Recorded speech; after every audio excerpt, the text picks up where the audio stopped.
Hello दोस्तों, जरा सोचिए आपके जीवन का वो एक पल जो दोबारा कभी नहीं आएगा। क्या आप उसे पहचान पाएंगे? जब आप सुबह उठे, क्या आपने उस पहली सांस को महसूस किया, या आपका मन पहले से ही कल की मीटिंग के लिए भाग रहा था? जब आपने अपने बच्चे, पार्टनर, दोस्त को देखा, क्या आपने सच में देखा, या आपकी आंखें खुली थी लेकिन आप कहीं और थे? जापान में एक शब्द है, एक ऐसा शब्द जिसका अंग्रेजी में अनुवाद नहीं होता, क्योंकि ये शब्द कोई चीज नहीं है, ये एक एहसास है। इचिगो इचिए। एक जापानी ऋषि ने 500 साल पहले कहा था, हर मुलाकात को ऐसे ट्रीट करो जैसे ये तुम्हारी जिंदगी की आखिरी मुलाकात हो। अब ये सुनने में भले ही डरावना लगे, लेकिन ये डराने के लिए नहीं कहा गया, ये जगाने के लिए कहा गया था। क्योंकि सच्चाई ये है, आप जानते हैं कि आप एक दिन मरने वाले हैं, लेकिन क्या आप जी रहे हैं? एक स्पेनिश मठ में भिक्षु जब भी एक दूसरे से मिलते हैं तो कहते हैं, भाई याद रखना, एक दिन तुम मरने वाले हो। ये डर नहीं फैलाता, ये वर्तमान में वापस लाता है। क्योंकि जब तुम जानते हो कि समय सीमित है तो हर पल अनमोल हो जाता है। अब सोचिए, अगर आप हर दिन ऐसे जिए जैसे वो आपकी जिंदगी का आखिरी दिन हो, अगर आप हर चाय की चुस्की ऐसे ले जैसे वो आखिरी घूंट हो, अगर आप किसी अपने के गले लगने को ऐसे महसूस करें जैसे वो आखिरी स्पर्श हो, तो आइए मैं आपको ले चलता हूँ क्योटो की उस चाय की दुकान में जहाँ बारिश सकुरा की पंखुड़ियाँ बहा ले जा रही थी, जहाँ एक युवती मुस्कुराकर गुजरी और फिर कभी वापस नहीं आई। वहाँ लकड़ी की एक तख्ती पर 4 अक्षर लिखे हैं, उसे पढ़ा जाता है इचिगो इचिए, और यही आपकी जिंदगी की सबसे बड़ी कुंजी है। ये कोई किताब नहीं है जो आप सिर्फ सुने, ये एक दीक्षा है, एक ऐसा रास्ता जो आपको सिखाएगा कैसे मरने से पहले सच में जीना शुरू करें। तो क्या आप तैयार हैं इस सफर के लिए? चलिए शुरू करते हैं। चैप्टर 1, काइका एंड मनकाई। जापान में हर साल लोग सकुरा के फूल के खिलने का इंतजार करते हैं जैसे कोई त्योहार हो। मौसम विभाग के एक कर्मचारी को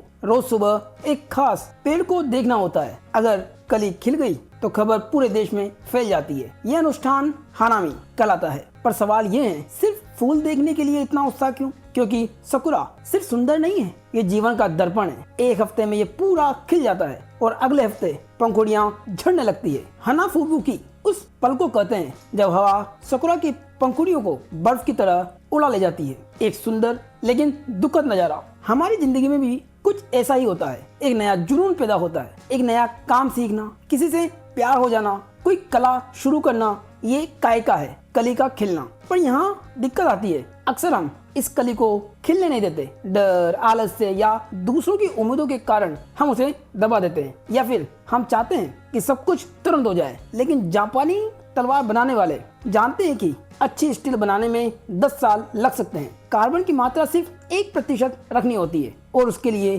3 दिन तक 2200 डिग्री पर आग जलानी पड़ती है। काइका के बाद आता है मनकई, यानी पूरी तरह खिलना। ये वो अवस्था है जब वो बीज जो आपके अंदर अंकुरित हुआ था पूरी तरह विकसित हो जाता है। जैसे एक लेखक जिसने एक विचार से शुरुआत की, फिर रोज लिखा, फिर एक दिन उसकी किताब पूरी हुई, या एक उद्यमी जिसने अपने आइडिया को बार बार निखारा। यानी अपना असली जुनून ढूंढो, उसे खिलने दो और फिर धैर्य रखो। अब सबसे अच्छी बात यह है कि ये कभी देर नहीं होती। हैरी ब्रिस्टेन ने 93 साल की उम्र में अपना पहला उपन्यास लिखना शुरू किया और 96 में प्रकाशित करवाया। उन्होंने कहा, पता नहीं कितनी प्रतिभाएं लोगों के अंदर दबी पड़ी है, अगर हम उन्हें 90 के दशक तक जीवित रख सके। लेसन बिल्कुल साफ है कि सकुरा देर से खिलता है। उत्तरी द्वीप होक्काइडो में मई तक फूल नहीं आते, लेकिन आते जरूर है। आप भी अपनी काइका को कभी भी खिला सकते हैं। Chapter 2, and you, where do you live. लंबी और सार्थक जिंदगी जीने वाले लोगों में 2 खासियत होती है। पहली, वे अपने इकिगाई यानी जीवन के उद्देश्य से जुड़े होते हैं। दूसरी, वे हर पल का आनंद लेना जानते हैं। उनके लिए वर्तमान लगातार खुलता रहने वाला एक तोहफा है। लेकिन हम में से ज्यादातर लोगों के लिए अभी में रहना सबसे मुश्किल काम है। हमारे विचार इधर उधर भटकते रहते हैं। हम जहाँ हैं वहाँ नहीं होते, जो कर रहे हैं उसमें पूरे नहीं होते, जिसके साथ में हैं उसे पूरा नहीं सुनते। और अगर आप अकेले हैं तो आप जिसके साथ है वो आप खुद हैं। सवाल ये है, क्या आप खुद के साथ भी पूरी तरह मौजूद हैं? बात यह है कि हमारी भावनाएं हमें समय में यात्रा करने पर मजबूर कर देती है और हम अक्सर ये भूल जाते हैं कि खुशी सिर्फ अभी में रहती है। उसके लिए लेखक हमें 4 बुनियादी भावनाओं को हमारे सामने उजागर करते हैं। पहली, गुस्सा। यह भावना हमारे बचपन की प्रवृत्ति से जुड़ी है। जब हमें खतरा महसूस होता है तो हमारे शरीर में एड्रेनालिन और नॉर एड्रेनालिन रिलीज होते हैं। मांसपेशियां तन जाती है, दिल की धड़कन तेज हो जाती है। पर आज के जमाने में असली खतरा लगभग नहीं के बराबर है। फिर भी हम गुस्सा करते हैं जब हमें लगता है कि हमारे साथ गलत हुआ है या कोई अन्याय हुआ है। गुस्सा हमेशा अतीत से जुड़ा होता है, जो हो चुका उसकी व्याख्या से पैदा होता है। बुद्ध ने ठीक कहा था, गुस्से को पकड़े रहना वैसा ही है जैसे गरम अंगारे को इस नियत से पकड़ना कि वो दूसरे पर फेंक दो, जलना तो तुम्हें ही है। दूसरी भावना है उदासी। ये किसी नुकसान के एहसास से पैदा होती है, किसी अपने की मौत, कोई रिश्ता टूट जाए, नौकरी का जाना या फिर बिना वजह की उदासी जो हमें खोखला कर देती है। लंबे समय तक रहने पर यह डिप्रेशन में बदल सकती है। तीसरी, डर। ये भी बचाव की भावना है। पहले ये हमें जंगल में शेर से या जंगली जानवरों से बचाता था, आज ये चेतावनी देता है। नौकरी जाने का डर, रिश्ता टूटने का डर, सेहत खराब होने का डर। पर अक्सर डर उन चीजों का होता है जो अभी हुई ही नहीं। डर हमें भविष्य में धकेल देता है और जब हम भविष्य में रहते हैं तो वर्तमान में जीना नामुमकिन हो जाता है। और चौथी भावना है हैप्पीनेस। दिलचस्प बात यह है कि वैज्ञानिकों ने इस भावना पर सबसे कम शोध किया है। खुशी का कोई ठोस कारण नहीं होता, कभी ये बाहरी घटनाओं से आती है। कोई टीम जीत जाए, प्रमोशन मिल जाए, लॉटरी लग जाए। लेखक एलेक्स रोवेरा इसे वजह वाली खुशी कहते हैं, पर असली खुशी बिना वजह वाली होती है, जो आपके भीतर से फूटती है बिना किसी कारण के। और सबसे अहम बात, गुस्सा और उदासी हमें अतीत में ले जाते हैं, डर हमें भविष्य में धकेल देता है, लेकिन खुशी वो सिर्फ वर्तमान में रहती है। ये वो घर है जहाँ इचिगो इचिए रहता है और यहीं से इसकी शुरुआत होती है। एक सरल सा अभ्यास है, हर बार जब आप दुखी महसूस करें अपने आप से पूछें, क्या मैं गुस्सा या उदास? तो जवाब है, तुम अतीत में रह रहे हो, वापस आओ। या पूछें, क्या मुझे डर लग रहा है? तो जवाब है, तुम भविष्य में रह रहे हो, वापस आओ। चैप्टर 3, जेन सेशंस, एक ऐसा शख्स जिसने दुनिया बदल दी, जिसे दुनिया ने जाना स्टीव जॉब्स के नाम से, जिसने दुनिया को आईफोन, आईपैड, आईपॉड दिए। लेकिन क्या आप जानते हैं कि उसका सबसे बड़ा गुरु कोई तकनीकी विशेषज्ञ नहीं था,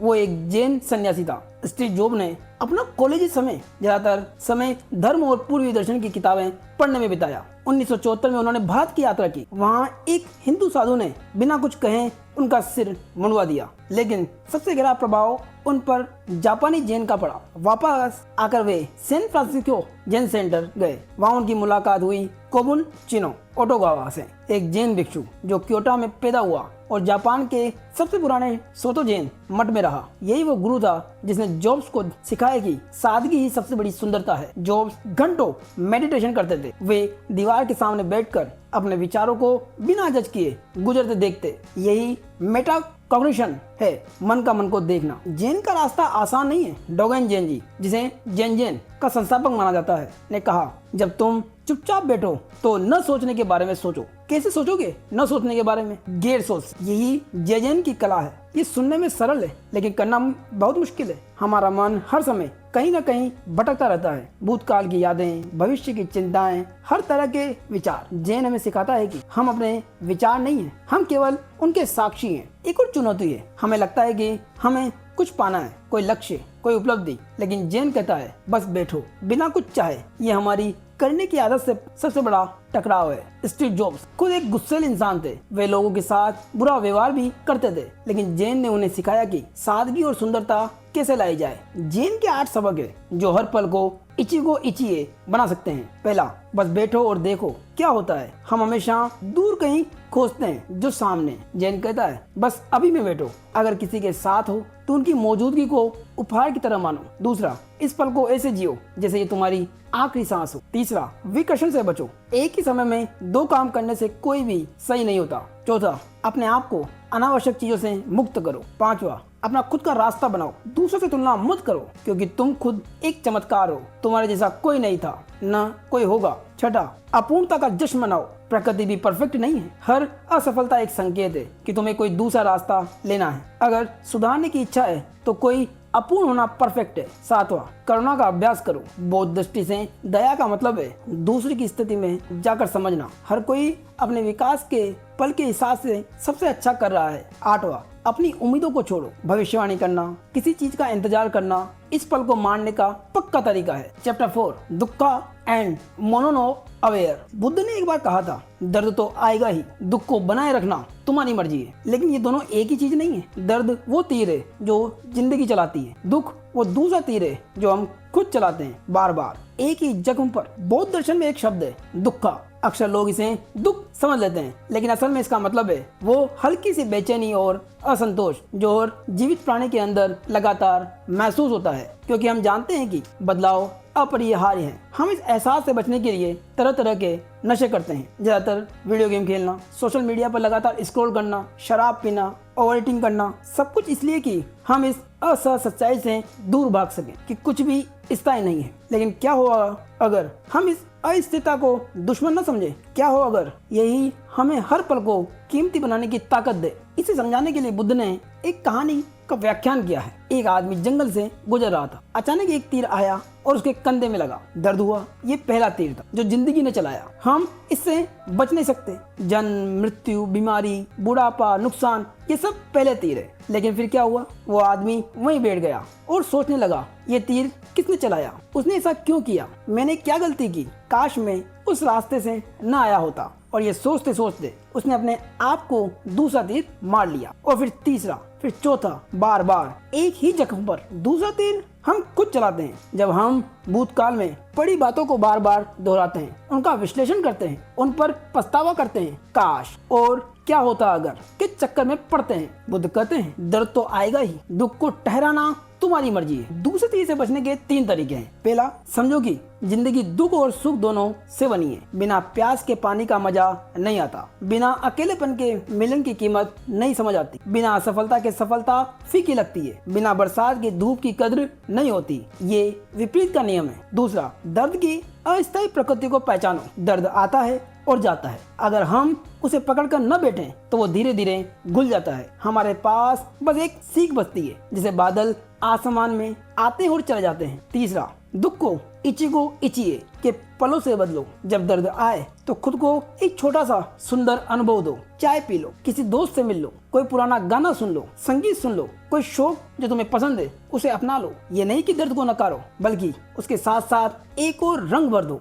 इससे दर्द हल्का हो जाता है। अब आता है जापानी दर्शन का एक और गहरा शब्द, मोनोनो अवेयर। इसका शाब्दिक अर्थ है चीजों की नश्वरता के प्रति जागरूकता। इसे मीठी उदासी भी कहते हैं। ये एहसास जब तुम किसी बेहद ही खूबसूरत चीज को देखते हो, सकुरा का फूल, सूरज का डूबना या झड़ते हुए पत्ते, और तुम्हें पता है कि ये कुछ ही पलों में खत्म हो जाएगा। ये उदासी नहीं है, ये एक सुंदर दुख है जो तुम्हें जीवित महसूस कराता है। जापानी कहते हैं हर बार जब तुम किसी से मिलो तो सोचो कि ये आखिरी मुलाकात हो सकती है। ये डरावना नहीं है, ये जीवन को पूरा जीने का निमंत्रण है। कार्पे डायम का ये चेहरा है, आज जो जियो कल की चिंता मत करो। अक्सर लोग समझते हैं कि इसका मतलब है पैसे उड़ा देना, कोई भी हरकत करना क्योंकि कल मरना है, लेकिन नहीं। कार्पे डायम का असली अर्थ है आज जो कर सकते हो उसे टालो मत, क्योंकि टालने से कुछ नहीं बदलता, और जो प्यार करते हो उसे पूरा दिल से जियो। Chapter 5, destiny depends on a moment. एक तितली हांगकांग में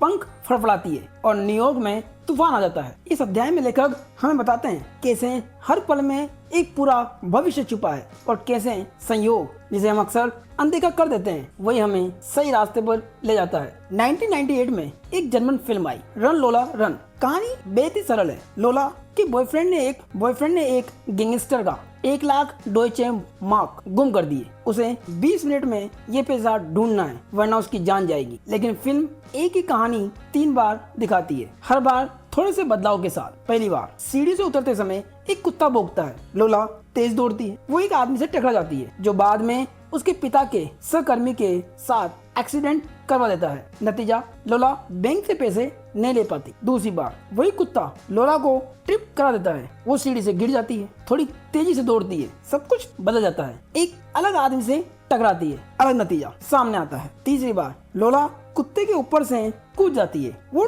ठीक समय पे पहुंचती है, सब कुछ अलग होता है। फिल्म का संदेश ये है कि हर पल बीज की तरह होता है, उसमें अनंत संभावनाएं छिपी होती है और हम कभी नहीं जानते कि एक छोटी सी देरी, एक अलग रास्ता, एक अलग शब्द पूरी जिंदगी कैसे बदल देगा। इसे बटरफ्लाई इफेक्ट कहते हैं, तितली प्रभाव। यह शब्द मौसम वैज्ञानिक एडवर्ड लॉरेंज ने दिया। 1960 में वे मौसम की भविष्यवाणी करने के लिए कंप्यूटर का इस्तेमाल करते थे। एक दिन उन्होंने एक संख्या को छोटा कर दिया, 0.506127 के बजाय 0.506 डाला, बस 3 दशमलव बदले और पूरी भविष्यवाणी गलत हो गई। 2 महीने के मौसम का पूर्वानुमान पूरी तरह बदल गया। लॉरेन ने समझा छोटे से छोटा बदलाव बड़े परिणाम पैदा करता है, जैसे बर्फ में एक कदम बढ़ाना और हिम संकलन शुरू हो जाए, एक सिगरेट का बचा हुआ टुकड़ा और पूरा जंगल जल जाए, एक समय पर सही शब्द न कहा जाए और एक रिश्ता न बने। हो सकता है आप पैदा ही नहीं हुए होते। यही बटरफ्लाई इफेक्ट है। ये हमें बताता है कि हर पल में शक्ति है, चाहे वह कितना भी छोटा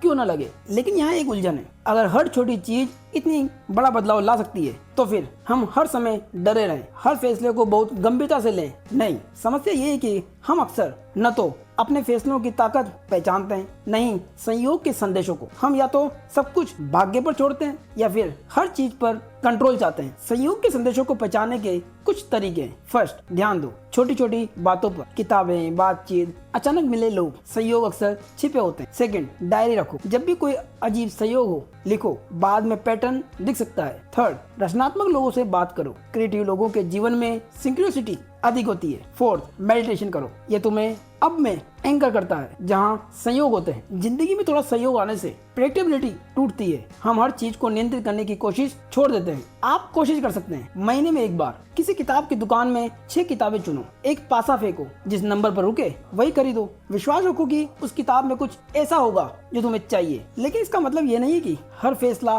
पासे पे छोड़ दो, बल्कि उन चीजों के लिए जिनका नकारात्मक परिणाम नहीं होगा थोड़ा सहयोग को आने दो। हमें जाना कि हर पल में एक पूरी कहानी छिपी है, लेकिन उस कहानी को पूरा जीने के लिए हमें अपनी 5 इंद्रियां जगानी होगी। Chapter 6, the ceremony of attention, चनयू यानी चाय का मार्ग। ये सिर्फ एक पेय पदार्थ बनाने का तरीका नहीं है, ये एक ध्यान है, एक ऐसा अनुष्ठान जो तुम्हारी 5 इंद्रियों को एक साथ जगाता है। आइए समझते हैं। स्वाद, चाय बहुत शुद्ध और उच्च कोटि की होती है। उसका एक घूंट और उसका स्वाद लंबे समय तक याद रहता है। गंध, चाय की सुगंध, मिठाइयों की महक, लकड़ी की खुशबू, बगीचे की मिट्टी की गंध, सब कुछ मिलकर एक अनोखा वातावरण बनता है। दृष्ट, चाय के बर्तन सादे होते हैं, लेकिन उनकी सादगी में सुंदरता होती है। चाय का गहरा हरा रंग, चाय मास्टर के सदे हुए हाथ, धीमी और सटीक हरकतें, सब कुछ देखने लायक है। स्पर्श, गर्म कप को हाथों में लेना, उसकी बनावट को महसूस करना और फिर धीरे से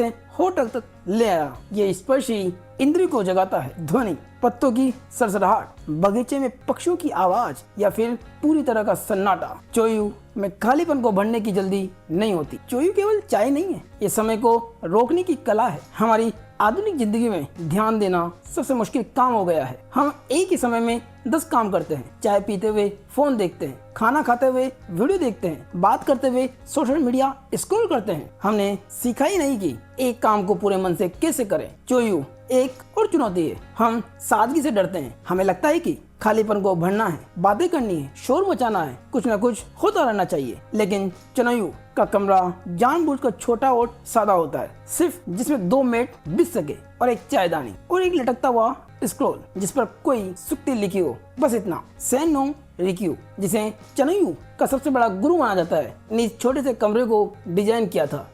उसका मानना था जब इतनी सादगी हो तो मन भटक नहीं सकता, तुम्हें वर्तमान के अलावा और कोई जगह नहीं मिलती। पर यही हमारी सबसे बड़ी चुनौती है, इस सादगी में शांति ढूंढना। चनयू में हमें कुछ रहस्यमय चीजें मिलती है जो सीधे इचिगो इचिए से जुड़ी है। पहली, राकू चाय के कप। रिक्यू ने चीन से आयातित जटिल बर्तनों की बजाय हाथ से बने सादे अपरिपूर्ण कप बनाए। उनकी सुंदरता उनकी खामियों में थी, यही वाबी साबी है, अपूर्णता में सुंदरता ढूंढना। दूसरा, कित्सुगी। एक कप टूट जाए तो उसे फेंकना आसान है, लेकिन जापानी उसे सोने की लाह से जोड़ते हैं, टूटी हुई दरारों को सोने से भर देते हैं और वो कप पहले से भी ज्यादा कीमती हो जाता है। कित्सुगी हमें सिखाता है टूटना कोई अंत नहीं है, यह नई शुरुआत है। अपने जख्मों पर शर्म मत करो, ये तुम्हारी कहानी है। तीसरी, रंगों की अर्थव्यवस्था। चनोयू के कमरे में दीवारों के रंग तातामी मेट से मिलते हैं, एक रंग, ताकि तुम्हारा ध्यान भटके नहीं। सिर्फ चाय का हरा रंग अलग होता है, यही एकाग्रता का रहस्य है। एक समय में एक ही रंग, एक ही ध्वनि,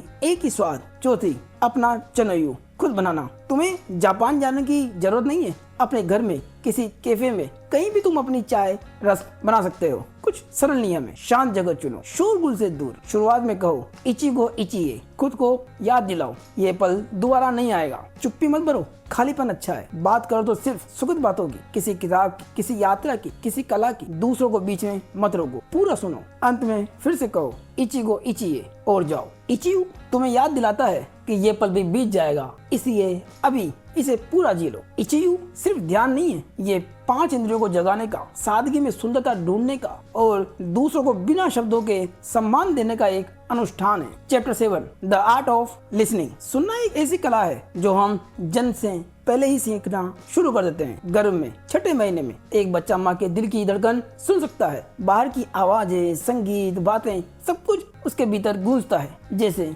जैसे हम बड़े होते हैं हम सुनना भूल जाते हैं, या कहें कि हम सुनने और सुनने के बहाने में फर्क करना भूल जाते हैं। असलियत ये है कि जब कोई बात कर रहा होता है हमारे अंदर 3 तरह के फिल्टर काम कर रहे होते हैं। पहला, सामने वाले के बारे में हमारी राय। यदि हमें लगता है कि वो बोरिंग है तो हम सुनना बंद कर देते हैं। सेकंड, टॉपिक के बारे में हमारा पूर्वाग्रह। अगर विषय हमें पसंद नहीं है तो दिमाग बाहर निकल जाता है। थर्ड, हमारा अपना अगला जवाब। ये सबसे बड़ा फिल्टर है। जब सामने वाला बात कर रहा होता है तो हम सोच रहे होते हैं मैं आगे क्या कहूँगा। इससे सुनना सिर्फ एक औपचारिकता बनकर रह जाता है। असली चुनौती ये है कि हमारे आसपास बहुत सारा शोर, पॉल्यूशन है। सिर्फ सड़कों का शोर नहीं, बल्कि सोशल मीडिया का शोर, काम का दबाव, अपने विचारों का शोर। हम सुनना चाहते हैं लेकिन हमारे कान हमेशा 2 काम कर रहे होते हैं, एक सुनने का, दूसरा शोर को छानने का। और अक्सर हम गलत चीजें सुन लेते हैं। गाँव और जंगलों में रहने वाले लोग, सन्यासी, वे लोग जो एकांत में रहते हैं, उनकी सुनने की क्षमता शहरी लोगों से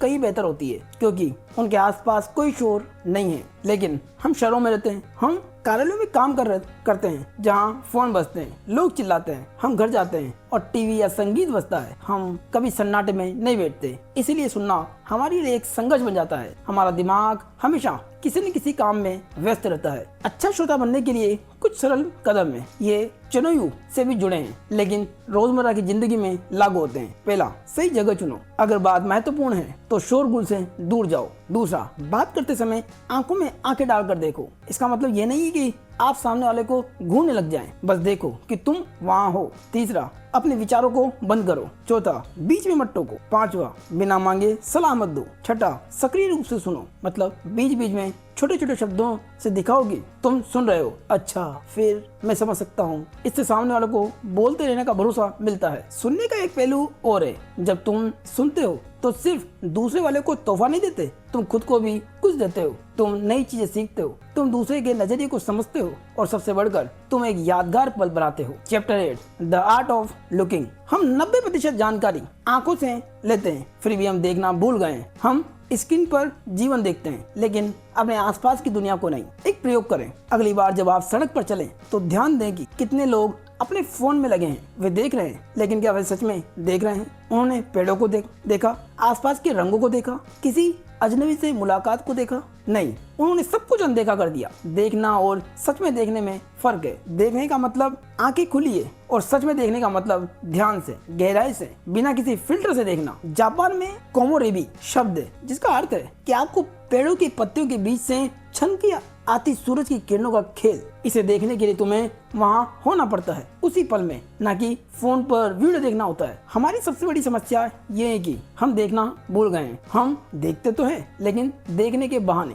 एक प्रसिद्ध कहानी है, एक बड़े संगीतकार समारोह में एक वायलिन वादक ने स्टेज पर बजाया। वो दुनिया के सबसे महान वायलिन वादकों में से एक था, लेकिन उसने पुराने कपड़े पहने थे और स्टेशन पर खड़े होकर बजाया। सैकड़ों लोग गुजरे, एक बच्चा रुका लेकिन उसकी माँ ने उसे खींच लिया। एक बुजुर्ग रुका मगर फिर चला गया। बस कुछ ही लोगों ने उसे सच में सुना, बाकियों ने देखा तो लेकिन पहचाना नहीं। हम अपनी आंखों से देखते हैं लेकिन दिमाग से नहीं। हमारे पास हजारों बहाने होते हैं, जल्दी है, काम है, फोन देखना है। लेखक हमें सच में देखने के लिए कुछ अभ्यास देते हैं। पहला, एक कला संग्रहालय में जाओ लेकिन सब कुछ देखने की कोशिश मत करो। सिर्फ 3-4 पेंटिंग चुनो। हर पेंटिंग के सामने कम से कम 5 मिनट बैठो। पहले पूरी पेंटिंग देखो, फिर बारीकियों पर ध्यान दो। फिर अपने आप से पूछो, ये पेंटिंग क्या कहानी कर रही है? पेंटिंग बनाते समय कलाकार क्या महसूस कर रहा था और मैं इससे कैसे जुड़ सकता हूँ? दूसरा, शहर की सैर करो लेकिन बिना किसी फोन के। पहले की इमारतों को देखो, बादलों के आकार देखो, किसी पुराने दरवाजे की बनावट को देखो जैसे तुम किसी गैलरी में हो।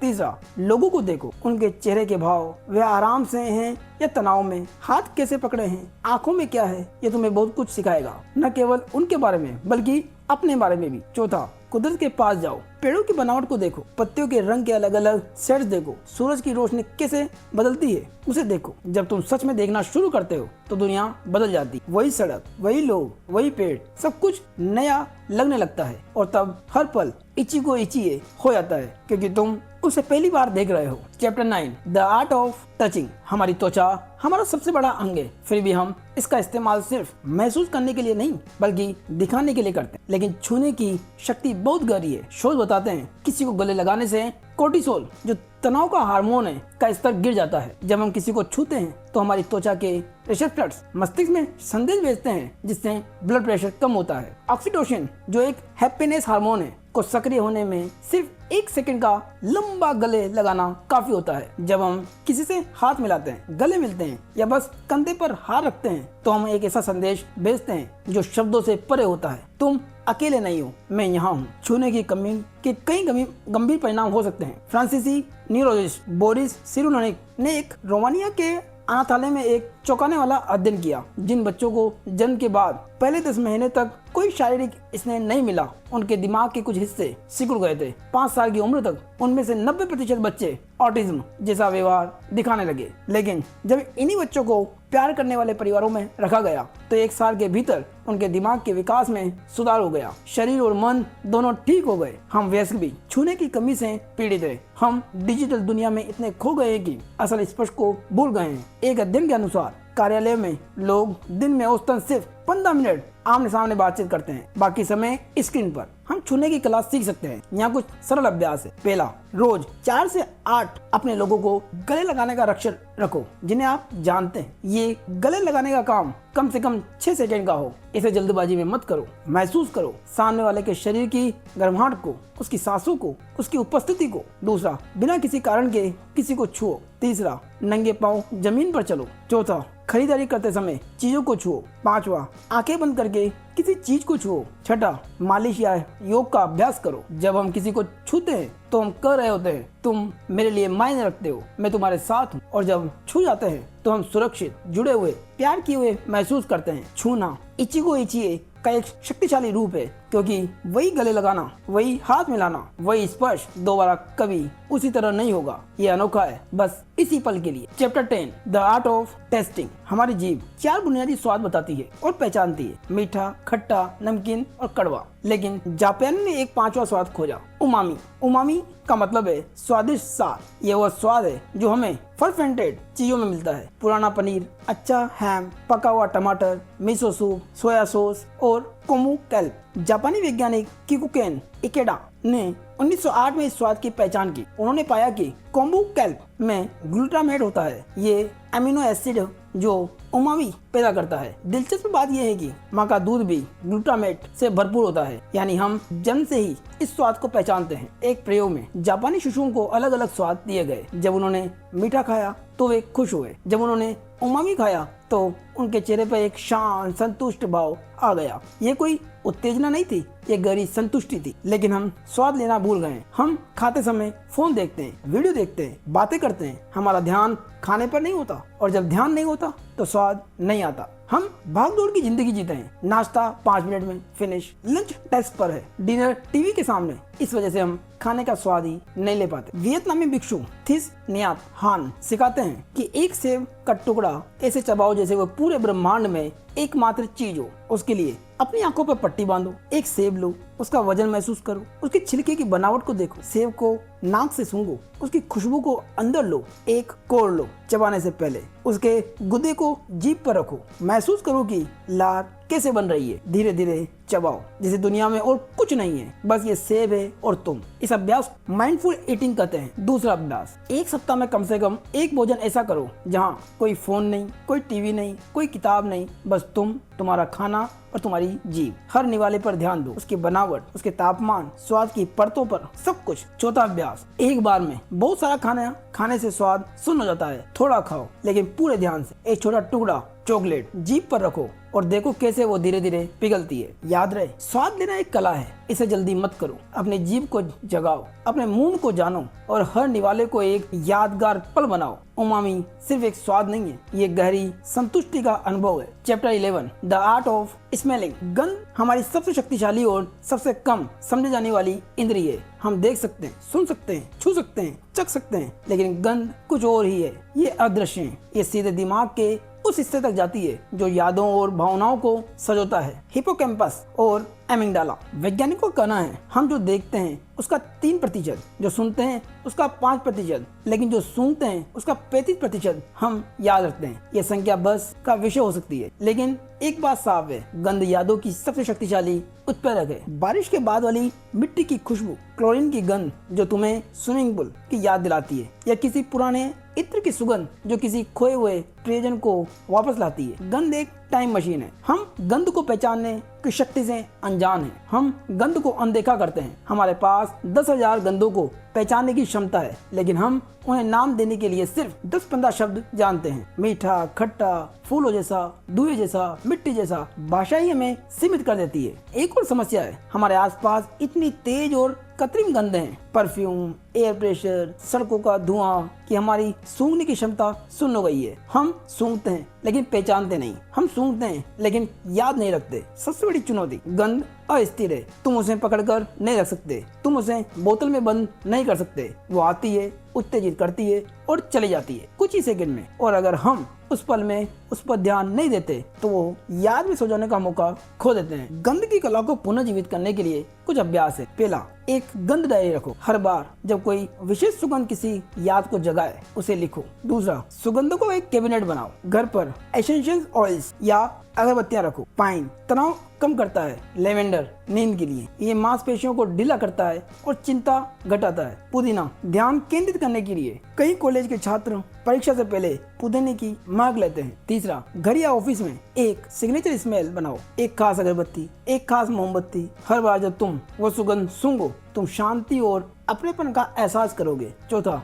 खाना खाते समय खाने को सूंघो। पांचवा, गंध को शब्द दो। मीठा या तीखा करने के बजाय पूछो, ये गंध मुझे किस रंग की याद दिलाती, किस बनावट की, किस भावना की। इससे तुम्हारी सूंघने की क्षमता और शब्दों की सीमा दोनों बढ़ेगी। गंध हमें सुंदरता और आनंद से जोड़ती है। ये हमें याद दिलाती है कि हम कहाँ से आए हैं, किससे प्यार करते हैं और क्या खो चुके हैं। और सबसे महत्वपूर्ण, जब हम किसी गंध पर ध्यान देते हैं तो हम उस पल को इचिगो इचिए बना देते हैं, क्योंकि वही सुगंध उसी तीव्रता के साथ दोबारा कभी नहीं आएगी। Chapter 12 the art of parties. जरा सोचिए, आखिरी बार कब आप किसी पार्टी में गए थे जो वाकई यादगार थी। पार्टियों की कला सिर्फ खाने पीने तक सीमित नहीं है। काउंट एटीने डी ब्यूमॉन्ट, जिनके बारे में कहा जाता है कि पार्टियां उन लोगों के लिए होती है जिन्हें बुलाया नहीं गया। ये ऐसी पार्टियां भी जो आज भी याद की जाती है। 1918 में उन्होंने अफ्रीकी अमेरिकी सैनिकों को बुलाकर एक विशाल जैज कॉन्सर्ट आयोजित किया। उन्होंने लेस सोयरी द पारी नाम के एक कार्यक्रम किया जहां कैबरे, कविता, बेल और थिएटर मिला दिए गए। पिकासो, कोक्टो, साथी जैसे कलाकारों ने भाग लिया। डी ब्लूमोंट का रहस्य था कि वो हर एक पार्टी में एक थीम लाते थे, देसी या फेमस पेंटिंग्स। उस थीम के चारों ओर पूरी शाम बुनी जाती थी। मेहमानों को पता था ये पार्टी अनोखी है, दोबारा नहीं होगी। लेकिन आज की पार्टियां वही संगीत, वही गाना, वही बातें। लोग अपने फोन में लगे रहते हैं, कोई कनेक्शन नहीं बनता। एक बार लेखकों को एक पार्टी में आमंत्रित किया गया। वहाँ सब कुछ था, बेहतरीन खाना, शानदार सजावट, मोमबत्तियां, म्यूजिक, लेकिन कुछ गड़बड़ थी। एक स्पीकर के पास एक आदमी अकेला नाच रहा था। बाकी लोग सोफों पर बैठकर उदास या थके हुए लग रहे थे। अधिकतर मेहमान एक दूसरे को नहीं जानते थे। तो सवाल है कि पार्टी असफल क्यों थी? उस पार्टी में सब कुछ था, एक थीम को छोड़कर। एक फोकस नहीं था, एक नोवेल या फिल्म की तरह। एक पार्टी को भी एक प्लॉट चाहिए। मेहमानों को पता होना चाहिए कि वे क्यों इकट्ठे हुए हैं, केवल खाने पीने के लिए नहीं बल्कि कुछ साझा करने के लिए। हमारी सबसे बड़ी समस्या है, हम उम्मीद करते हैं कि अच्छा खाना और पीना ही काफी है, लेकिन लोग कनेक्शन के लिए आते हैं और बिना थीम के कनेक्शन छिटपुट और सतही रहता है। एक यादगार पार्टी के लिए एक सरल फॉर्मूला है, वो थीम खोजो जो भावनाओं को जगाए। पहला, एक लघु कॉन्सर्ट या कोई मेहमान संगीतकार बजाए जिससे लोगों को लगे एक खास पल आने वाला है। दूसरा, एक डॉक्यूमेंट्री स्क्रीनिंग, किसी दूसरे देश या यात्रा पर बनी छोटी फिल्म दिखाओ और उसी क्षेत्र के व्यंजन परोसो। चनोयू की तरह ये मेज के चारों ओर अर्थ पैदा करता है। तीसरा, एक साझा कार्य, साल के अंत की पार्टी में हर मेहमान अगले साल का एक संकल्प साझा करें। दूसरा, उन्हें प्रोत्साहित करें, इससे रिश्ते गहरे बनते हैं। चौथा, एक गेम जो लोगों को जोड़े का आयोजन करें। तो अगली बार जब तुम कोई मिलन आयोजित करो तो खुद से पूछो, इस पार्टी को किस बात के लिए याद किया जाना चाहिए। जवाब थीम बनेगी और वो थीम भावनाओं को जगाएगी। पार्टी की सफलता के 3 रहस्य हैं। पहला, मेहमानों को समझो और किसी को ठेस पहुंचाने से बचो। सेकंड, सबकी साझा रुचि खोजो। थर्ड,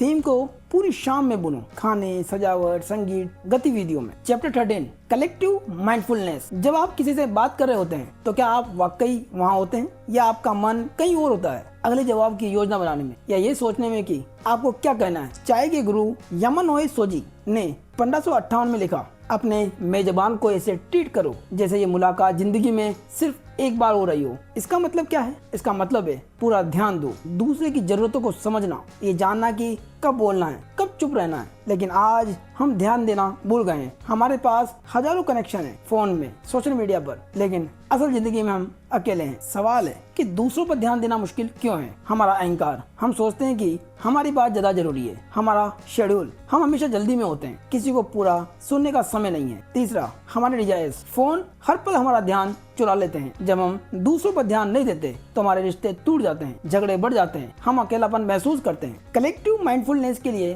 कुछ सरल अभ्यास है। पहला, बात करते समय अपना फोन बंद करें। दूसरा, शब्दों के साथ बॉडी लैंग्वेज भी सुने, आवाज का उतार चढ़ाव, हाथों की हरकतें, आंखों की नमी, ये सब शब्दों से ज्यादा बोलते हैं। तीसरा, बिना टोके सवाल पूछो, फिर क्या हुआ, तुमने कैसा महसूस किया। इससे सामने वालों को पता चलता है कि तुम सच में सुन रहे हो। चौथा, बस उनके साथ रहो। कभी कभी लोगों को सलाह नहीं चाहिए, सिर्फ किसी की मौजूदगी चाहिए। पांचवा, उन्हें अकेला छोड़ दो। कभी कभी सबसे बड़ा उपहार ये होता है कि हम किसी को उसके गुस्से या दुख के साथ अकेला छोड़ दें। हर समय ठीक करने की जरूरत नहीं है। दूसरों पर ध्यान देना एक कला है। ये रिश्ते बचाता है, झगड़े कम करता है और अकेलेपन को दूर करता है। मेटा भावना गुस्से को प्यार में बदलता है। Chapter 14, returning to now. जरा सोचिए, आपके अंदर एक ऐसी शक्ति है जो आपके विचारों को देख सकती है, गुस्से को देख सकती है, डर को देख सकती है, उदासी को देख सकती है, बिना उसमें खोए। इसे कहते हैं मेटाकॉग्निशन, मन का मन को देखना। हम अक्सर सोचते हैं कि वर्तमान में रहना एक साधारण बात है, लेकिन 2500 साल पहले बुद्ध ने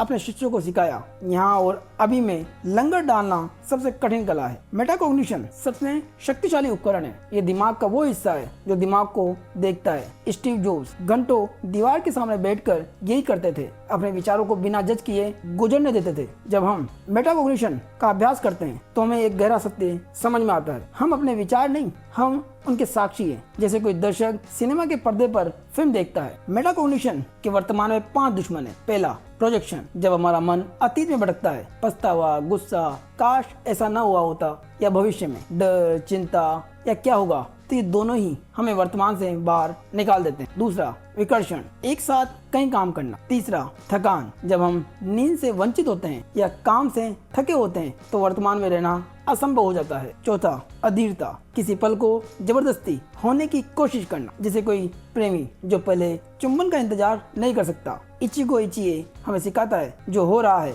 उसे वैसे ही स्वीकार करो बिना उम्मीद के। पांचवा, विश्लेषण, हर पल का मतलब ढूंढना, उसे तोड़ना, समझना। एक कहावत है, अगर खुश रहना है तो हर चीज का विश्लेषण मत करो, खुशी को समझने की कोशिश मत करो, बस उसे जियो। वर्तमान में वापस आने के लिए सबसे शक्तिशाली उपकरण है ज़ेन मेडिटेशन। एक शांत जगह पर बैठिए, कुर्सी या फर्श पर, पीठ सीधी रखिए, अपना सारा ध्यान अपनी सांसों पर लाइए। नाक से अंदर जाती हवा, बाहर आती हवा। सांसों को 10 के समूह में गिनो, 1 2 3। अगर 10 से पहले गिनती भटक जाए तो फिर से 1 से शुरू करो। जब विचार आए तो उन्हें जज मत करो, बस देखो, उन्हें बादलों की तरह गुजर जाने दो। अगर तुम केवल कुछ सेकंड के लिए भी विचारों से मुक्त रहे तो ये बहुत बड़ी सफलता है। ध्यान के बाद धीरे धीरे उठो, अपने शरीर को महसूस करो, फिर दिन की शुरुआत करो। Chapter 15, what if. एक छोटा सा शब्द आपकी पूरी जिंदगी बदल सकता है। क्या होगा अगर। जॉन फॉल्स ने द मेगस नामक उपन्यास 20 साल में लिखा। ये निकोलस नामक एक युवक की कहानी है जो लंदन में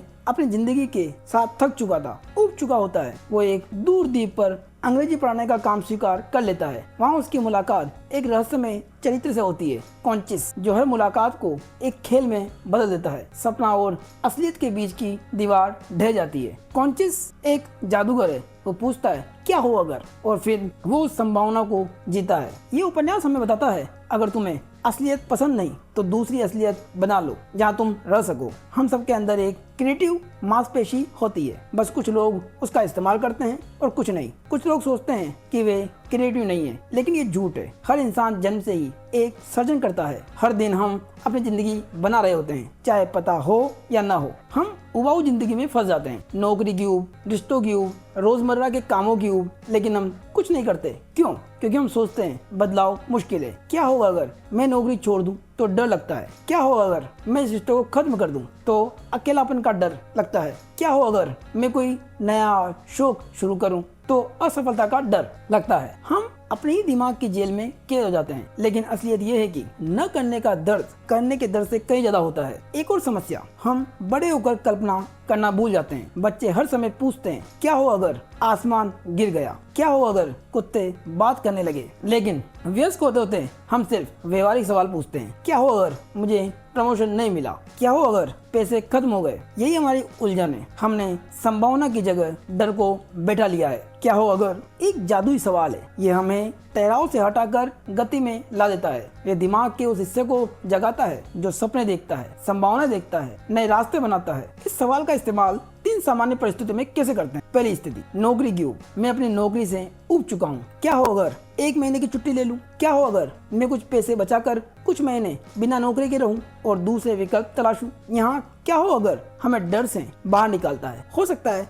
आप अंत में वही नौकरी करना चाहो, लेकिन कम से कम तुमने सोचा, तुमने संभावना को तलाशा। दूसरी स्थिति, रिश्ते में झगड़े। मेरे पार्टनर और मेरे हर समय लड़ते हैं। क्या हो अगर हम आइलैंड ऑफ हार्मनी नाम का खेल खेले, जहाँ 30 मिनट तक कोई नकारात्मक बात नहीं करेंगे, कोई शिकायत नहीं, कोई ताना नहीं, सिर्फ अच्छी बातें। ये छोटा सा प्रयोग रिश्ते की दिशा बदल सकता है। तीसरी स्थिति, जीवन में अर्थहीनता। मैं अपनी जिंदगी में से असंतुष्ट हूँ, लेकिन पता नहीं क्यों। क्या हो अगर मैं अगले कुछ महीने के लिए खुद को कोई और होने दूं? एक कलाकार, एक यात्री, एक लेखक, एक कारीगर। हर क्या हो अगर एक परिकल्पना है और हर परिकल्पना को तुम जी सकते हो, कम से कम कुछ दिनों के लिए, कुछ हफ्तों के लिए। याद रहे, हम अपनी जिंदगी के जादूगर खुद हैं। हम असलियत की सीमाओं को चुनौती दे सकते हैं। हम खेल बना सकते हैं, नियम तोड़ सकते हैं, नए रास्ते बना सकते हैं। जियानी रोडारी ने दार्शनिक पत्थर को एक सवाल बताया, क्या हो अगर। लेकिन ये कोई साधारण सवाल नहीं है, ये एक दरवाजा है जो बंद कमरे को खोलता है। हम अपनी जिंदगी में कितनी बार ये सवाल पूछते हैं? शायद बहुत ही कम।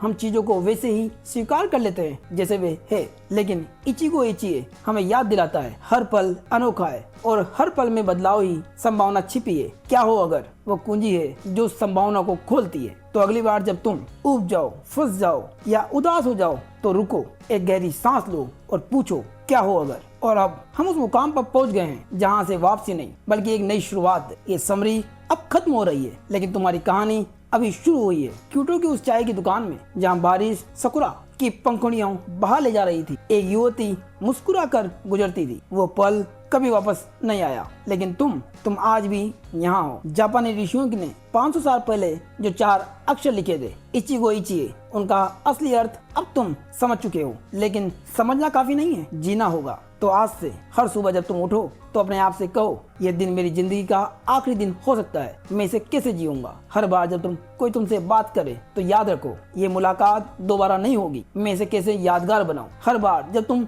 चाय की चुस्की लो तो महसूस करो, ये आखिरी घूंट हो सकता है, मैं इसका स्वाद कैसे लूं। क्योंकि अब तुम जान गए हो, जिंदगी उन पलों का नाम नहीं है जो बीत गई, जिंदगी उन पलों का नाम है जो अभी है। और हर पल जो अभी है वो एक संभावना का द्वार है, एक ऐसा स्वर्ग जो सिर्फ अभी खुलता है। और अगर तुम अंदर नहीं गए तो हमेशा के लिए बंद हो जाएगा। तो आज ही, अभी, इसी पल अपनी आंखें खोलो, अपने कान खोलो, अपने दिल खोलो। देखो सुंदरता को जो तुमने कभी नहीं देखी, सुनो उस आवाज को जो तुमने पहले कभी नहीं सुनी, महसूस करो उस स्पर्श को जो तुमने पहले कभी महसूस नहीं किया। क्योंकि यही इचिगो इचिए है। अब जाओ, अपनी जिंदगी जियो ऐसे जैसे हर पल आखिरी हो। और याद रखो, तुम इस वीडियो को बंद कर सकते हो, लेकिन इचिगो इचिए तुम्हें कभी बंद नहीं करना। और अब तुम्हारा सफर शुरू होता है। और दोस्तों, वीडियो पसंद आया हो, लाइक करें, कमेंट करें, चैनल को सब्सक्राइब करें और हाई बटन पर क्लिक करें। धन्यवाद।